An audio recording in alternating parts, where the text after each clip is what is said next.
So thank you so much for your introduction, and thank you so much for your invitation.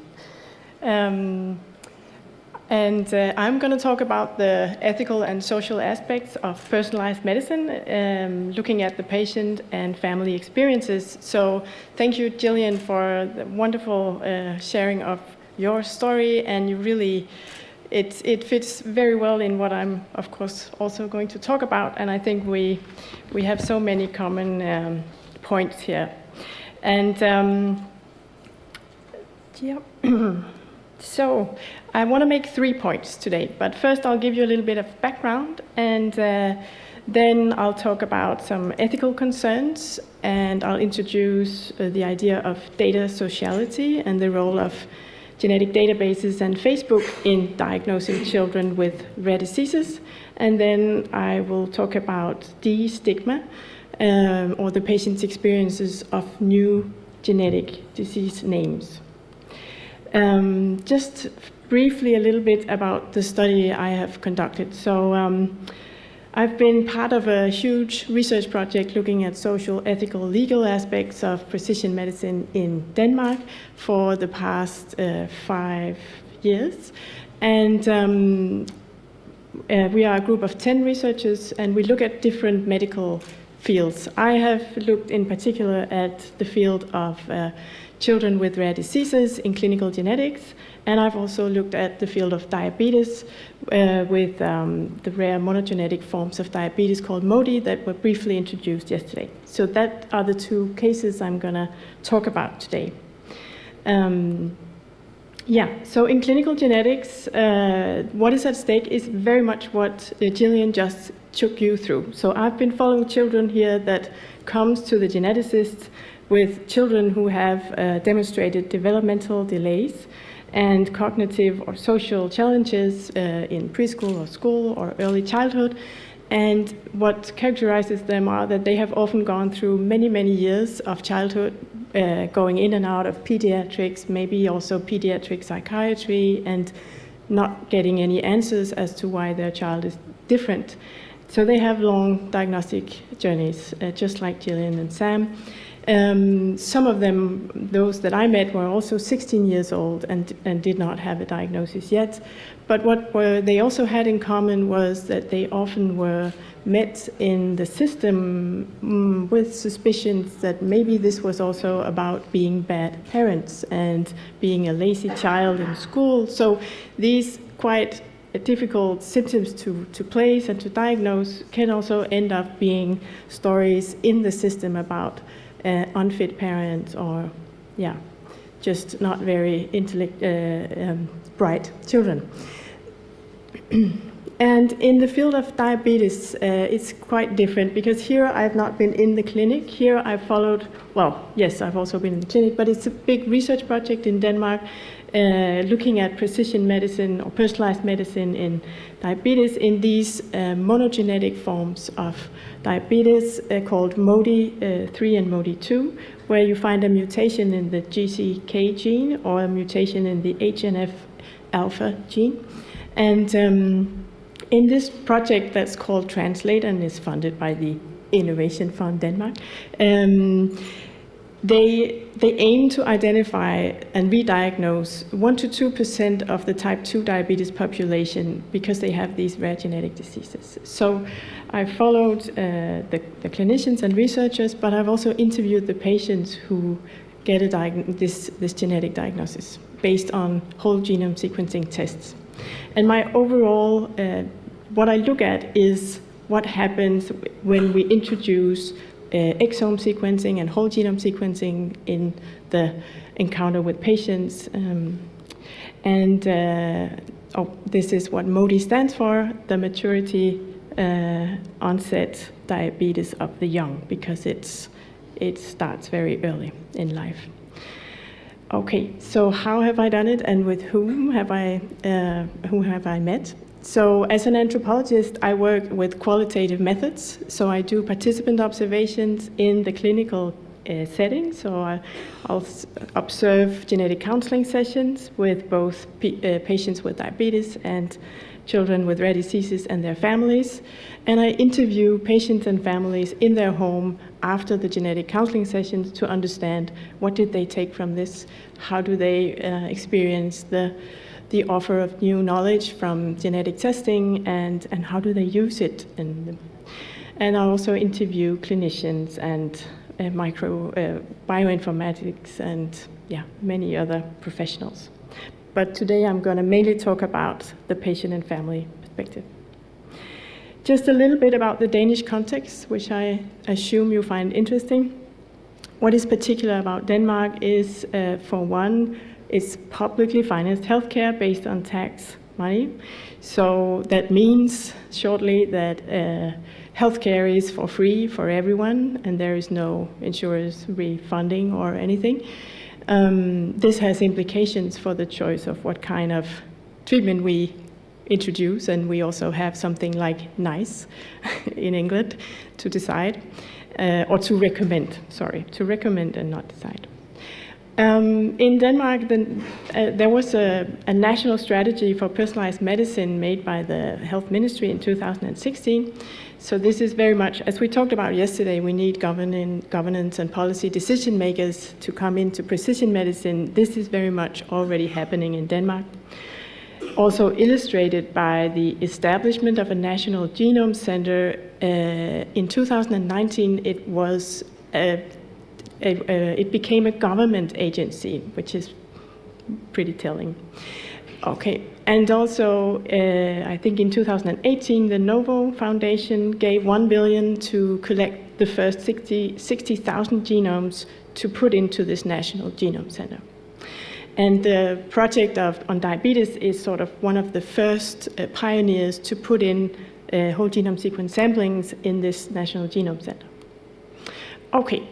Point one about the ethical concerns, and this is very equivalent to what Gillian ended with, actually. So a lot of the concerns that appear in journals on the genomic medicine, and especially in social science, where I'm from, is about what kind of anxiety or medicalization does the early prediction of disease in patients without symptoms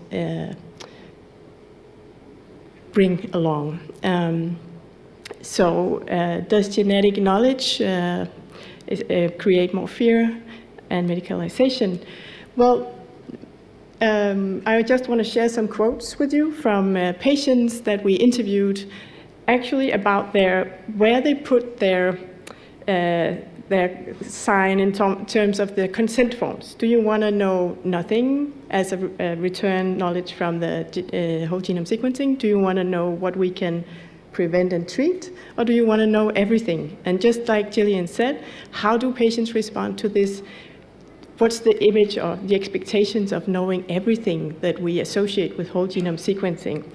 And the first quote to the left on the top, it's a patient saying, or it's a family actually of a patient saying, of course we wanted to know everything to be able to act on it and to act in time.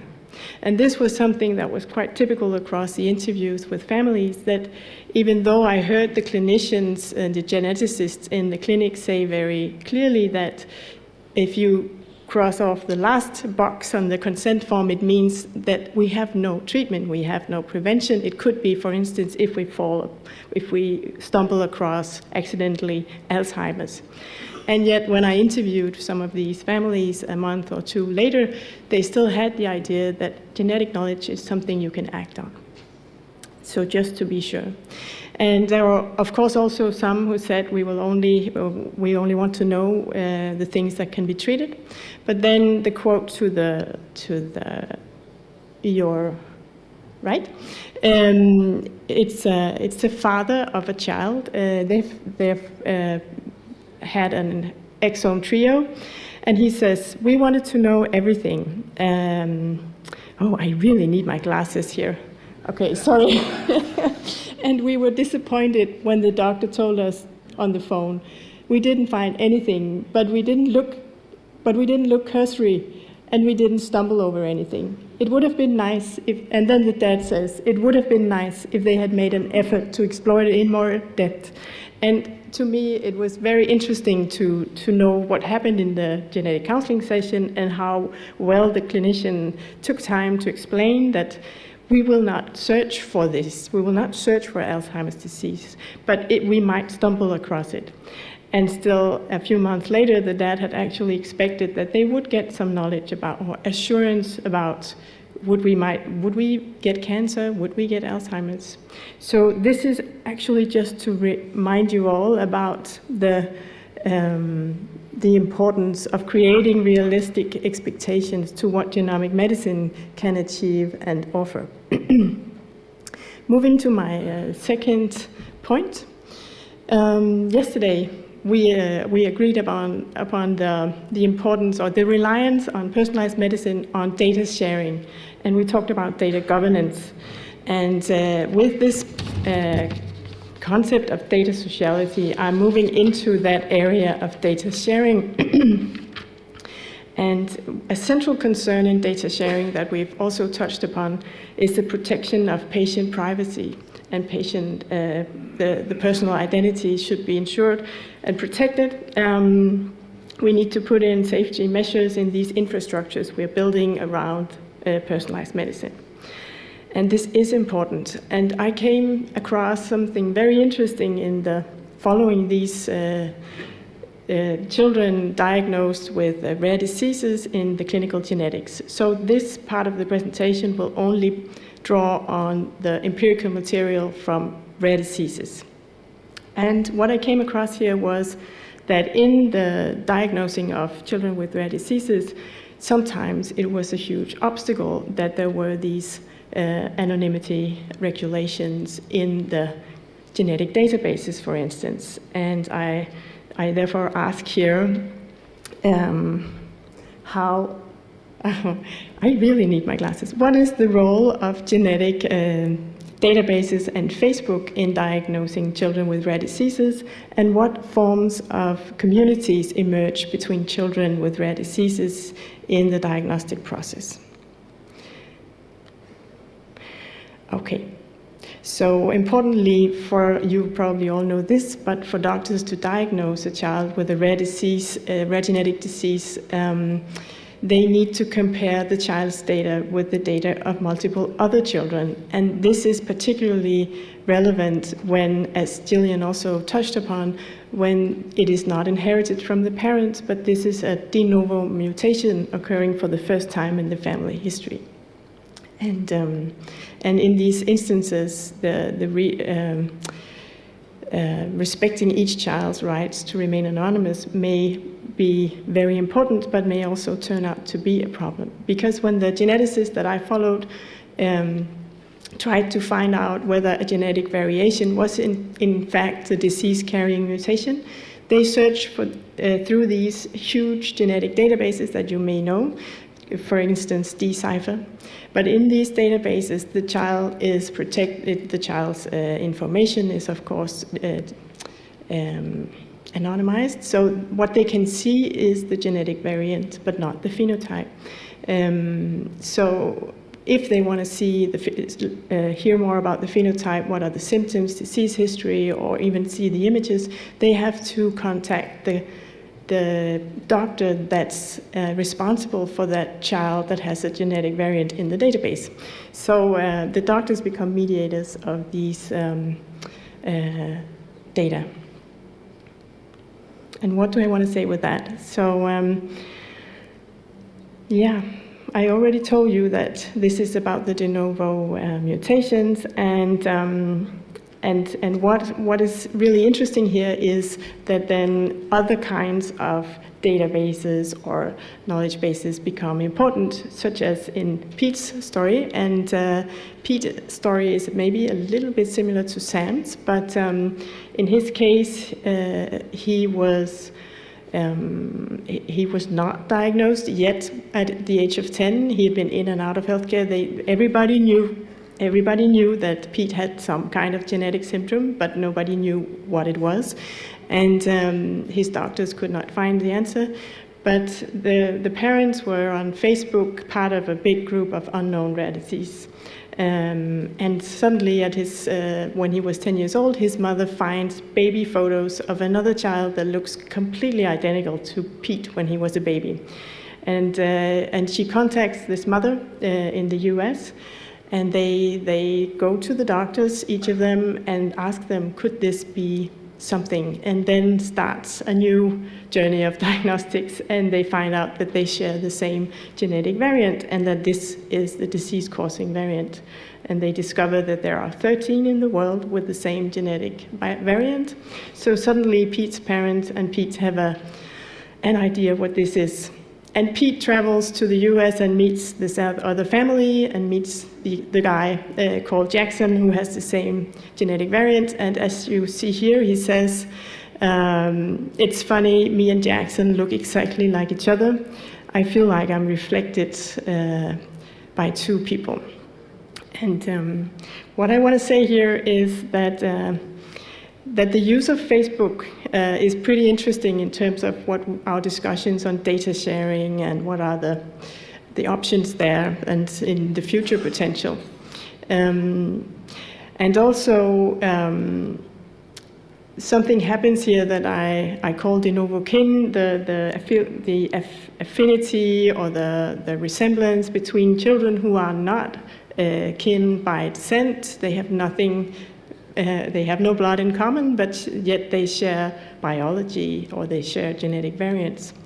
This is also expressed in the case of Peter. He's an 18-year-old child, or he's an adult, but he's 18 when he's finally diagnosed with a genetic variant. Here his mother says that during the genetic counseling session, Peter was presented with profile pictures of a girl with a variant in the same gene, EPF3, as himself. And Peter exclaimed, "Mom, she looks exactly like me, except for the long hair." And then his mother comments, "My son has much more in common with this strange girl whom we never met than with his biological siblings." So there's something really interesting going on in these connections.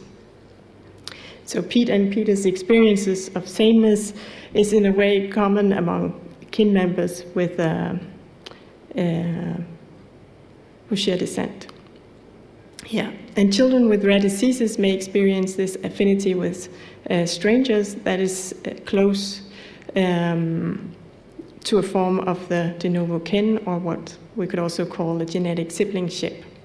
So to sum up the data sociality point, diagnosing children with rare diseases depend on large-scale data sharing. Sometimes parents beat the clinicians in finding a diagnosis using Facebook. In the process of both sharing data and securing anonymity, unrelated children become related. And the concept of data sociality captures the new forms of sociality that emerges with the kind of linking children carrying the same, or the work of linking children carrying the same de novo mutation with the help of various digital mediators. And the final point about de-stigma, I've titled it, we can discuss that, the patient experiences of new genetic diagnosis. Here it's about precision, well, we call it personalized medicine, we call it precision medicine. But with precision medicine, or with both, we aim for more and more precise diagnosis. And I'm so glad that this morning's keynote also mentioned the DFNA9. So, in my fieldwork, I come across these very precise names of gene labels that refer to the position in the gene. This is something new that's happening to the taxonomy of disease, right? So, with more precision, we get new names, more and more weird names. And when I read clinical journals in genetics, some geneticists raise the concern that will this make sense to patients, these gene names that are very, very practical for us because it makes them dynamic. We can easily be very precise about our diagnosis. But does it make sense to the patients?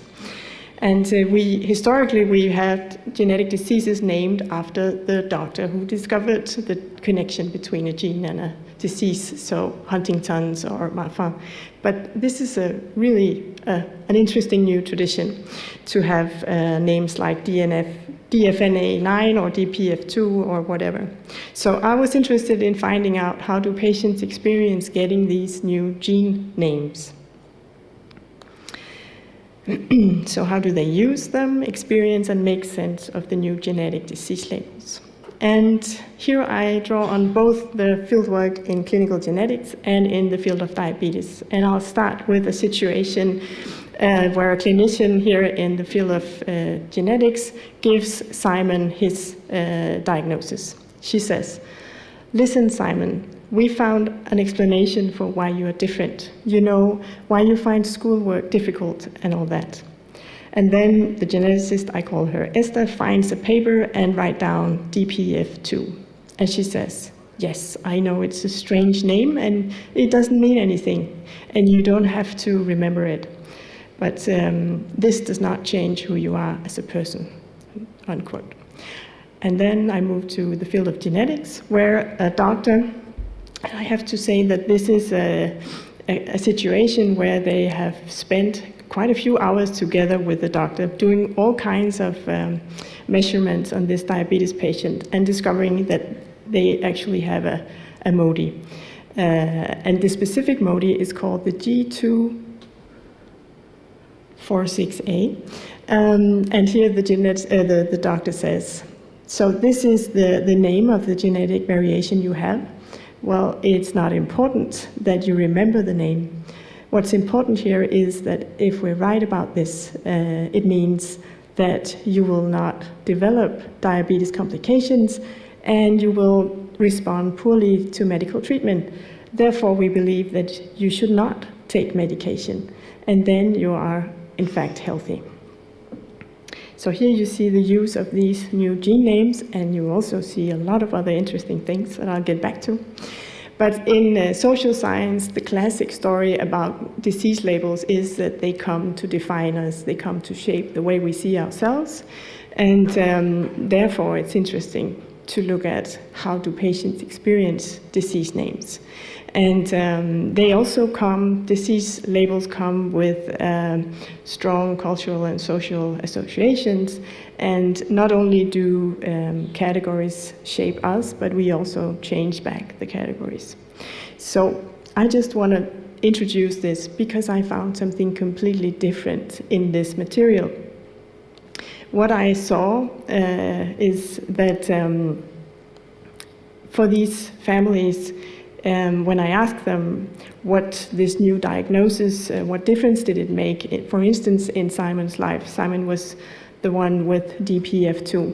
His mother here says, "Well, does it make a difference?" I ask. And she says, "Yes, certainly. Like the other children at his boarding school, they either have ADHD or autism, and it's a school for children with special needs. And here I believe it's good for Simon to have a name.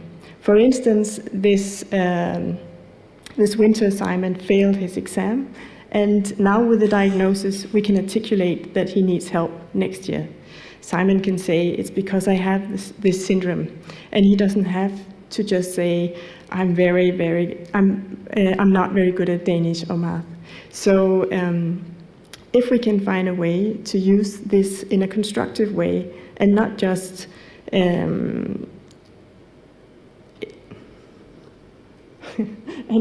think that that we have a label attached, then I think it matters for Simon. And so the very important point here is that this label does not have a very long history. It doesn't have a lot of cultural or social heavy meanings, like, for instance, Down syndrome, or the parents, the patients, they rarely remember the name. So, but it does something for them, and we also talked about that yesterday in the health economy session, that it paves the way for some educational support, or so it does something, but it can also be played down if necessary, and not necessarily define completely who you are. And I think here in the field of diabetes, I asked a patient who's been diagnosed with MODY, what did it mean to you to hear that you had a MODY variant? And she says, and I just want to say before I read, so we all know that the field of diabetes type 2 it's a lifestyle disease, and so many assumptions of how are you living your life, are you a compliant patient, are around. So these patients have for many years been diagnosed with type 2 diabetes, and they have felt the burden of stigma related to that. So to get a diagnosis of MODY saying you do not have diabetes type 2, it's a genetic variant that causes this, is a relief. And here Lotte says, it meant that I no longer needed to feel ashamed if I crave chocolate or cake, because when I tell people that I have diabetes, then their face says, how can you eat candy when you know you have diabetes? Yeah, I don't have to read the rest. But so my point here is that these new genetic labels somehow enable both creative identity work, that patients and families found their labels both so odd, forgettable, and empty and thin that they could somehow use it and not use it the way they saw fit. And also patients come to see themselves as not sick diabetes patients, for instance, and they come to renegotiate the relationship with the welfare state, for instance, in particular situations like the education system. Yes, so they use them in eclectic and creative ways. And this may be temporary, because maybe these diseases will be very well known in 10 or 20 years. What do I know? But they're still very hard to remember for lay people.